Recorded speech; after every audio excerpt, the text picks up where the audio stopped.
Salut à tous et bienvenue sur Casa Milan. C'était l'ouverture de la Ligue des Nations pour l'Italie qui a fait un match nul, un but partout à domicile face à la Pologne. Ouverture du score à la 40e, très belle reprise de volée de Zielinski sur un centre de Lewandowski. Et à la 78e, Jorginho sur penalty provoqué par Chiesa égalise pour l'Italie au terme d'un match vraiment insipide. Une prestation italienne plus que déplorable, plus que décevante. Nous en parlons aujourd'hui à 3 avec Supario et Gali qui fait son grand retour. Salut à vous. Salut à Salut. tous. Ouais. Bon, Soupalio, ça fait des mois que tu nous dis il faut faire des émissions sur la nationale, etc. Et moi je te réponds, mais il n'y a pas de compétition, personne va nous suivre, ce sont des matchs amicaux. Alors là, on s'est dit que c'était diffusé sur le RC1, on s'est dit que c'était diffusé sur les chaînes gratuites, pas de streaming. Donc on le fait, c'est pour toi, c'est cadeau. Malheureusement, le match n'est pas vraiment cadeau. Absolument pas. Même le résultat est plutôt flatteur, hein. Sans un bon Donnarumma qui a sans doute réussi son meilleur match en nationale, il y aurait eu une défaite assez large, hein. Et le dernier grand match de l'Italie, il faut remonter à l'Euro 2016, hein. Donc, depuis 2 ans, on est en plein marasme, hein. Sûr. Oui, c'est vrai, la patte de Mancini ne se voit pas. Alors, juste tu fais allusion aux deux parades de Donnarumma. Effectivement, il y a une parade décisive face à Zielinski à la 6e minute, très bel arrêt. Et ensuite, un arrêt sur une frappe de Krikoviak, si je ne m'abuse, à la 26e. Donc, il s'en est pas mal sorti. Bon, un jeu au pied toujours aussi hasardeux, mais c'est vrai qu'il a sauvé l'Italie à deux reprises. Gali, et je sais que tu suis intensément la nationale, et t'étais même à Nice pour voir le match amical contre l'équipe de Ouais. France il y a quelques mois, avant la Coupe du Monde. Comment as-tu trouvé cette rencontre? Alors, bah déjà, il y a beaucoup de choses à dire, beaucoup de critiques, etc. Mais je vais commencer par relativiser un tout petit peu. Faut pas oublier d'où on vient. On vient de très très loin. Et ça, c'est la première chose. La deuxième chose, c'est que, à ma connaissance, on n'a jamais vraiment réussi nos matchs de septembre, même avec une grande nationale et de grands joueurs. C'est Ça vrai. a toujours été très poussif en septembre. Donc ça, il faut pas l'oublier non plus. Le seul match que j'avais vu d'intéressant, moi, à ma connaissance, en match de reprise comme ça, en septembre, c'était la première d'Antonio Conte. C'était un fameux Italie-Pays-Bas où on avait gagné 2-0. Où là, je m'étais dit, bon, c'est bizarre, l'Italie qui joue avec intensité. Ça jouait bien au ballon. Mais Hmm. sinon, moi, personnellement, tous les matchs que j'ai vus de la sélection italienne en match de reprise, ça a toujours été très, très poussif. Et la troisième chose, pour relativiser, même si encore une fois il y a beaucoup de choses à dire, hein, beaucoup de critiques, etc., c'est que bah déjà c'est une équipe qui se connaît pas, quoi. C'est-à-dire que un milieu de terrain qui n'a jamais joué ensemble, des latéraux pareil qui n'ont jamais joué ensemble, c'est une équipe qui se connaît pas, qui se cherche. Et le côté poussif, il vient de là surtout, je pense. Voilà. Oui, Et l'adversaire qui est la Pologne, qui est quand même une équipe de qualité, qui a raté son mondial, certes, mais qui est une équipe de qualité, qui a toujours bien réussi en phase qualificative de Coupe du Monde, etc., depuis quelques années.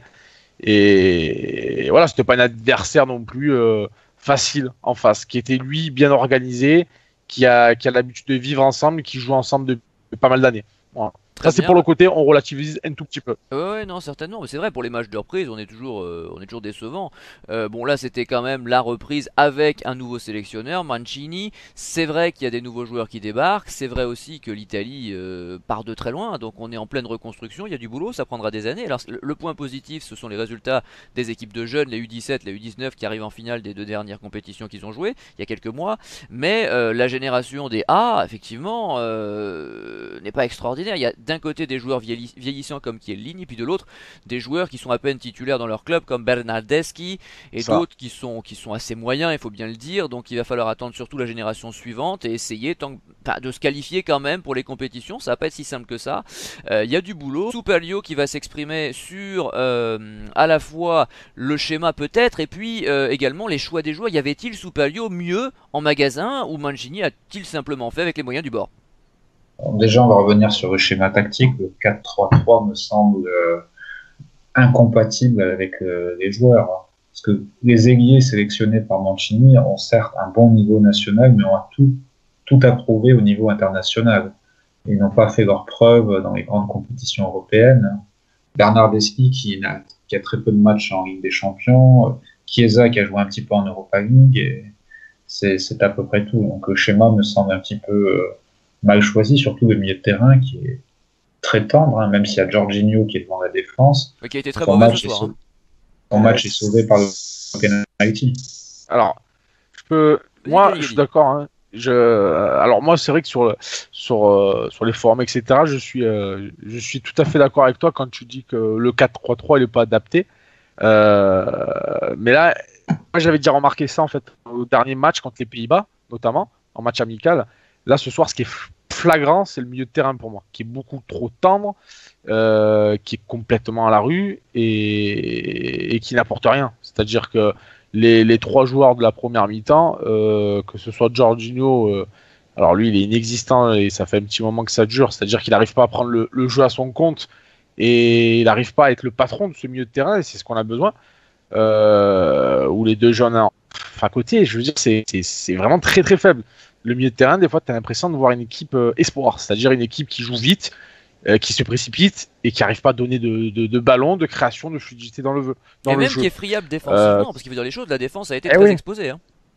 Ah bah oui, et du coup, j'en parlais avec un collègue en regardant le match, c'est super flagrant quoi. Je veux dire, tu peux pas jouer comme ça, c'est pas possible. Déjà, ça part mal. Alors déjà que je suis pas pour le 4-3-3, mais si en plus tu mets un 4-3-3 avec un milieu aussi faible, alors là c'est la catastrophe. C'est la catastrophe puisque tes deux ailiers vont te servir à strictement à rien, à part essayer de faire un contre un ou un exploit individuel, mais on voit très bien que ce soit Insigne et Bernardeschi, on voit que c'est limite, c'est un peu juste au niveau international. Je pense pas que ce soit des mecs qui vont arriver à faire des éclairs de génie parce que pour moi c'est trop juste.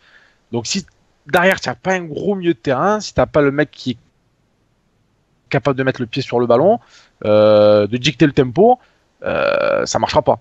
Je sais pas si vous vous rendez compte, on n'a pas vu une transversale. On n'a pas vu un mec qui marche sur le terrain à 2 à l'heure comme De Rossi, mais qui sait temporiser, qui de temps en temps va te faire une petite transversale pour casser les lignes.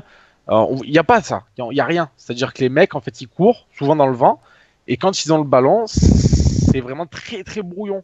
Très très brouillon. On a l'impression de voir des jeunes de 20 ans, quoi. Bah, non, mais c'est très juste. Enfin, c'est vrai que par exemple Pellegrini et Gagliardini étaient encore en espoir il y a très peu de temps.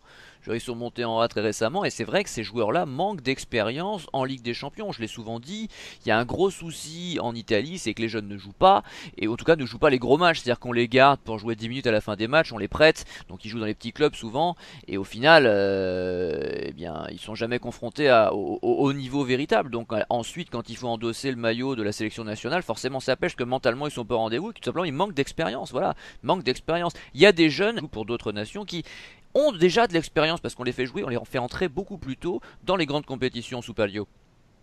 Oui, je voulais aussi rajouter quelque chose sur les joueurs. Les latéraux étaient extrêmement faibles. Hein. Biraghi, si on prend la dernière action, c'est 3 centres qui n'arrivent pas, Ouais. plus très peu de débordements intéressants. Zappa Costa qui a quasiment rien fait du match et qui ne joue même pas à Chelsea. On peut aussi se poser des questions sur les convocations. On a le jeune Barreca qui joue un peu à Monaco, qui n'est pas exceptionnel, mais pourquoi pas. Calabria, si on force un petit peu, là aussi, pourquoi pas. Mais on a aussi un Italien qui joue titulaire en Liga à Valence, Piccini, qui pourrait être testé. Là aussi, il ne sait pas. Et au milieu de terrain, vous avez dit, hein, c'est un milieu de terrain qui est tendre, qui pose très peu de mouvement, même si l'entrée de Bonaventura fait du bien. Je pense que dans pas longtemps, on va voir le jeune Barella de Cagliari titulaire, si ça continue comme ça. Hein. Oui, qui est un vrai talent. Alors je rappelle juste les occasions italiennes. Première mi-temps, c'est vrai qu'il s'est pas passé grand-chose. À la 23e, il y a un très bon enchaînement d'Insigne, mais qui cadre pas sa frappe. Insigne qui, sur 20 minutes, a essayé de dynamiter un peu cette attaque. Malheureusement, ça n'a pas vraiment fonctionné. Et Bernardeschi, ensuite, à la 37e, qui enveloppe une frappe à côté. D'ailleurs, je pense qu'il doit cadrer à ce moment-là. Hein. C'est-à-dire que là, faute technique, à mon avis, de sa part. Ensuite, on a une autre frappe à la 52e de Bernardeschi à côté. Et une frappe de Chiesa, déviée par Geek sur son gardien à la 74e. Et je rappelle également que la Pologne aurait pu mettre le deuxième but au début de la deuxième mi-temps, quand même, il faut le dire, parce que Lewandowski est à 2 doigts du deuxième but, devant le but vide, hein, tout simplement, il frappe au-dessus à la 47e. Voilà, donc on aurait pu perdre ce match. Le penalty, je pense, ne se discute pas, mais enfin, il y aura toujours des gens pour dire que c'est généreux et que les Italiens plongent comme d'habitude, mais Chiesa se fait quand même bien attraper les jambes. Bref, il y a beaucoup de choses à dire sous Palio. Oui, et depuis que Mancini a pris en main l'équipe d'Italie, les derniers buts sont loin d'être fruits d'une action construite. Hein. Contre la France, c'est un coup franc de Balotelli qui revient sur Bonucci. Contre les Pays-Bas, c'est Zaza qui contre un dégagement néerlandais.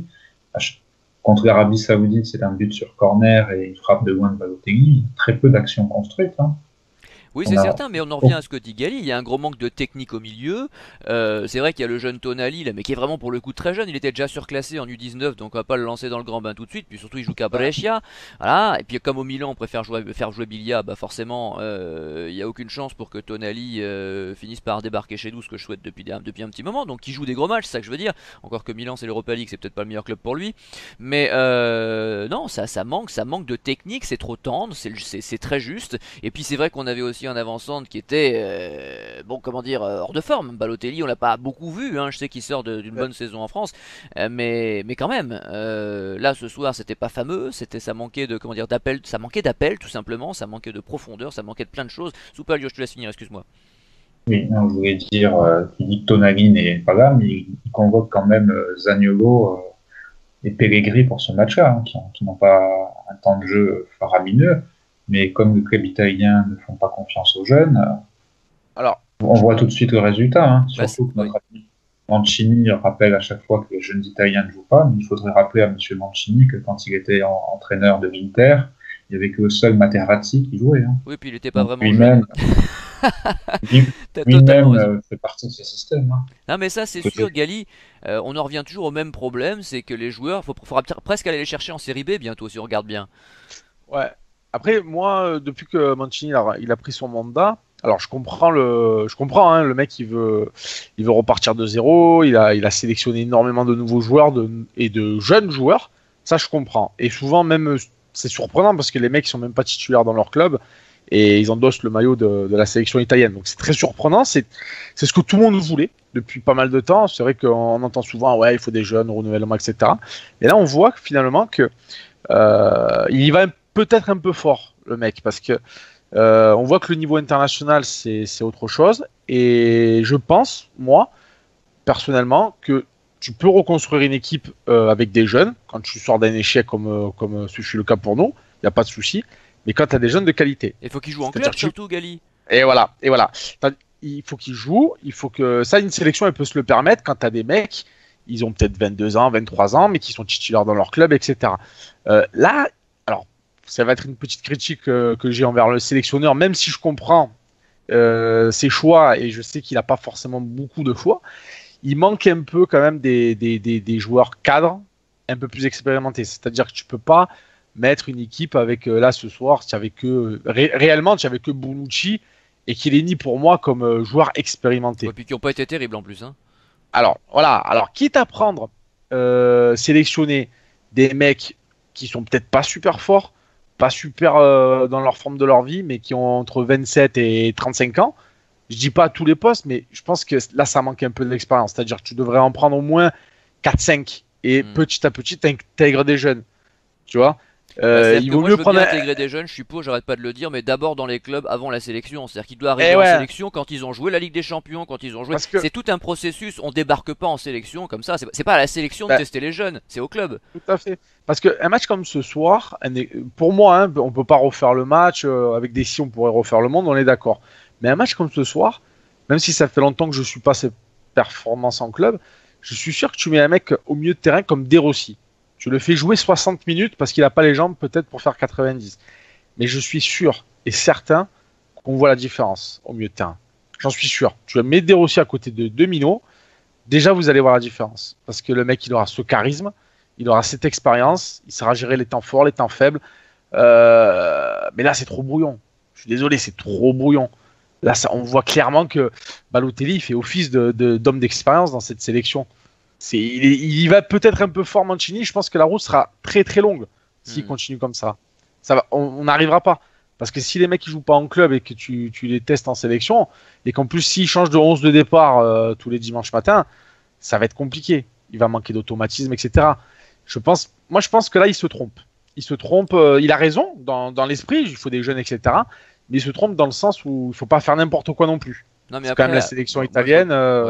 Je rebondis sur ce que tu dis, il y a quand même des mecs qui jouent en club, hein. Pellegrini par exemple, il joue en club. Le truc c'est... Alors c'est vrai que l'année dernière la Roma est allée loin en Ligue des Champions, effectivement. Mais il y a des joueurs qui jouent en club mais qui jouent pas beaucoup de grandes compétitions. Et à contrario, à certains postes, je pense qu'il aurait été utile de mettre par exemple, à la place de Bernardeschi, je pense qu'un petit Chiesa, tu vois, mais ça c'est un poste offensif, un poste de créativité, hein. Je parle pas des postes Ouais, qui sont plus soumis à des exigences collectives comme la défense centrale, comme le milieu de terrain, etc. Je pense que sur les ailes, il faut des feux follets et on a vu tout de suite l'entrée de Chiesa, ce qu'elle avait apporté, bien davantage que Bernardeschi. Donc parfois il faut oser, mais il faut choisir aussi en fonction du poste. ouais, je suis d'accord. Mais bon, là, pour Chiesa, c'est un choix tactique. Pour moi, même si Chiesa il est en plein boom, Bah, c'est un super joueur, hein. etc., oui, c'est un très bon joueur. Mais bon, moi, ça m'a pas choqué qu'ils mettent Insigne à gauche et Bernardeschi à droite d'entrée de jeu. Ça m'a pas choqué plus que ça, tu vois. C'est pas ça qui Hmm. m'a. Ça Non, m'a mais pas c'était vraiment juste un exemple perturbé. pour essayer d'expliquer qu'on pouvait aussi parfois mettre des jeunes performants à certains postes, même si ces derniers n'ont pas toujours joué Après, la Ligue des MJ, Champions. Ça dépend encore après, une fois de ce que tu veux. Devant la défense, effectivement, il faut un peu d'expérience, c'est sûr. Mais enfin, sur les après, côtés, est-ce qu'on voit pas un peu, alors peut-être que je suis un peu dur, mais est-ce qu'on les voit pas un peu trop beaux aussi nos jeunes ah quelquefois? bah dis Parce donc, que ils font deux finales, U17, U19, là, c'est pas rien. Et ils ah, perdent de les justesse. jeunes de maintenant, mais quand moi je vois les matchs de Pellegrini, là, le joueur de la Roma, là, pour moi c'est la Marquisio du pauvre, ça, hein. Ah ouais, ce Pour soir, c'est moi, pas hein. terrible, ça c'est sûr. Ouais. Bon, je pense Pour qu'il a moi du c'est pas talent, non mais qu'il plus. faudrait. Ouais, non, mais il est mal entouré aussi. Enfin, il y a beaucoup de choses à dire. On va peut-être essayer de passer au top 3 si vous réussissez à sortir trois joueurs italiens qui sont un petit peu, qui se sont un peu sortis du lot, hein, précisément. Soupalio, est-ce que tu as repéré comme ça, allez, on va dire un ou deux peut-être, joueurs qu'on pourrait, Trois, sur lesquels on pourrait trois, adresser des éloges? trois, j'y suis arrivé. À Trois, trois, c'est bien. j'ai mis Bonaventura parce que sa rentrée a fait énormément de bien, a apporté un peu de mouvement au milieu de terrain, ce qui n'était pas dur. En deux, je mets Chiesa pour son entrée, justement la vitesse qu'il a amené. Et en premier, Donnarumma pour les arrêts faits. Et je pense que c'est sa meilleure prestation en équipe nationale. Donc deux remplaçants plus le gardien. Remarque, c'est vrai que c'est difficile de faire autrement. Gali, Ah pareil, hein, je peux pas dire autre chose là. bon, Sincèrement, le même top 3, eh ben je c'est vois pas rapide. si. On passe au flop, Ah ouais. Soupalio. Au flop, alors en trois, je mets les deux latéraux, Biraghi et Zappacosta. Biraghi, plein de bonne volonté, mais un jeu très stéréotypé, un manque de justesse technique et une incapacité à mettre un centre correct. Je pense qu'il aurait pu continuer à centrer après le coup de sifflet final, il n'y en aura aucun qui serait parvenu quand même. En deux, je mets Jorginho, j'ai failli le mettre en un, mais son penalty fait que on le met quand même en flop numéro 2, mais un déchet technique hallucinant, et c'est pas le Jorginho qu'on voit à Chelsea ou qu'on a pu voir à Naples. Vous me direz que c'est pas les mêmes joueurs à côté de lui, mais Et des quand ballons même, perdus dès le début du voilà, match. rater autant de passes, être pris par les dribbles adverses en tant que milieu de terrain, il n'a pas coupé beaucoup de passes, c'est pas encore le patron du milieu de terrain. Et en flop 1, bon, ça va pas vous surprendre, Balotelli, aucun appel, pas de frappe cadrée, un jeu en remise quasiment inexistant. Même Begotti, sur ces quelques minutes, a fait plus d'appels que lui dans tout le match. Ouais, mais après, Balotelli, je trouve c'est. Alors certes, il a mal joué, mais Mancini, là, il déconne quand même de le mettre titulaire, alors que le mec, il a pas fait de préparation physique avec son club, il a pas joué un match. C'est un peu un choix bizarre, je trouve quand même. C'est un peu un choix bizarre. Et alors, quel est Vous ton voyez, flop, Gali? alors en 3, ça va être. Oh putain, c'est dur. Il y en a tellement, il y en a tellement, c'est pas évident. Non, j'allais dire, sincèrement, je fais une fixette dessus. Moi, je mettrais pas les latéraux, même si ils m'ont pas plu, mais pour moi, ce qui m'a vraiment choqué, c'est les trois du milieu. Les trois du milieu de la première mi-temps. Ouais. Et plus exactement, Jorginho, parce que ce sera mon numéro 1, lui, parce que pour moi, c'est le mec qui est censé avoir les clés du jeu, et il est nul. Et non, mais c'est vrai, il est nul.